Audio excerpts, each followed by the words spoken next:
দ্বিতীয় দফায় পাকিস্তানের করাচি বন্দর থেকে চট্টগ্রাম বন্দরে কন্টেনার পণ্য নিয়ে আসছে জাহাজটির স্থানীয় প্রতিনিধি রিজেন্সি লাইন্স লিমিটেড জানিয়েছে, আগামী শনিবারের মধ্যে চট্টগ্রাম বন্দরের জলসীমায় পৌঁছাবে জাহাজটি।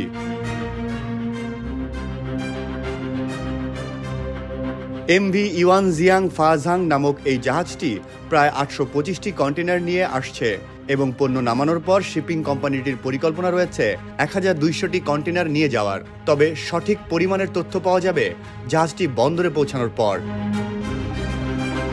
এই বছর নভেম্বরে করাচি ও চট্টগ্রামের মধ্যে সরাসরি কন্টেনার জাহাজ চলাচল শুরু হয়। প্রথমবার ৩৭০টি কন্টেনার নিয়ে জাহাজটি চট্টগ্রামে এসেছিল। শিপিং কোম্পানির সূত্রে জানা যায়, পাকিস্তান থেকে সাধারণত পোশাক শিল্পের কাঁচামাল, রাসায়নিক খনিজ পদার্থ এবং ভোগ্য পণ্য কন্টেনারে আনা হয়। তবে এবারের কন্টেনারে কী পণ্য রয়েছে তা এখনও নিশ্চিত নয়।